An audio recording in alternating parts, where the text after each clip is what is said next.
Welcome back to On the Hunt at FoxNews.com Live. I'm Jonathan Hunt. Time for our weekly roundup of the new movie releases with our favorite movie man, Matt Achety, editor-in-chief of RottenTomatoes.com. Fresh from a big Oscar week. We'll get into Matt's thoughts on the Oscars in a moment. But first of all, Matt, it looks to me, according to Rotten Tomatoes, we don't have a great selection coming up this weekend.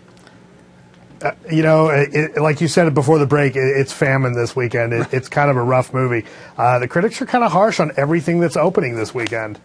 So let's go through them. First of all, the one that gets, I guess, the best ratings, Jack the Giant Slayer at 49%, but that rates as rotten on the, I can never say it properly, tomato meter? On the tomato meter. Tomato meter. But you can say tomato meter. That's okay. Thank you. All right, so tell us a little bit about Jack the Giant Slayer. Jack the Giant Slayer is based on the Jack and the Beanstalk fairy tale. It stars a guy named Nicholas Hoult, who was recently seen in a movie called Warm Bodies. He plays the lead. He plays Jack. Great supporting cast here. Ewan McGregor, Ian McShane, Stanley Tucci, Ewan Bremner. Actually, it's kind of funny to see Ewan McGregor and Ewan Bremner in the same movie again. Immediately, you start thinking of Trainspotting. Yes. This movie moves along quite well. I actually think it's pretty fun, but it's not particularly memorable, and I think that's where the critics that don't like it are coming down on it.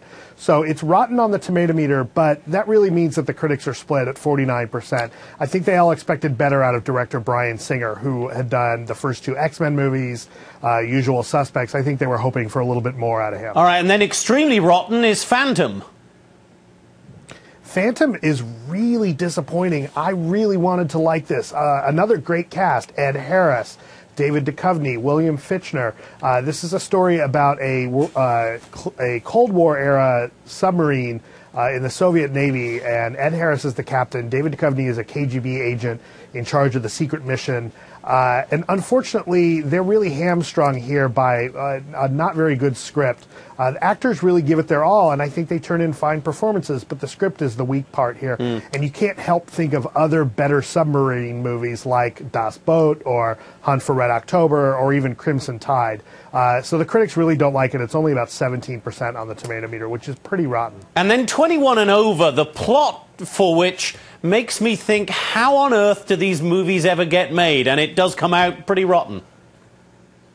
Well, I'll tell you how this one gets made. You get the writers from The Hangover, and they pitch, well, what if we did The Hangover with kids in their 20s that just turned 21? That's pretty much exactly what you get here. And it wants to be an outrageous comedy. It wants to be really tasteless and really crass, which it is.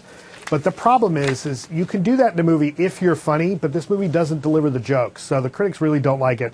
It's only in the 20s on the tomato meter. The score's been falling pretty fast, and they don't. Again, the biggest problem here, the jokes just don't work. All right, then there's The Last Exorcism 2, which has no score yet. So let's skip over that if you don't mind, Matt, because before we have to wrap it up here, I really want to get your thoughts on the Oscars Best Movie for Argo. I was really kind of touched in particular by the sort of Ben Affleck's redemption story. I was delighted by that. No director nod, obviously, not even a nomination. What did you make of the Oscars overall? I don't think there are any huge surprises, apart from who was presenting the Best Picture award. I guess if you're counting up the votes and you realize it's going to the movie that everybody expects, you got to do something big to add a little surprise to the show. That being said, I think that Argo is a good win. In the acting awards, it was a little bit of a surprise that Christoph Waltz got it. A lot of people have been predicting Tommy Lee Jones.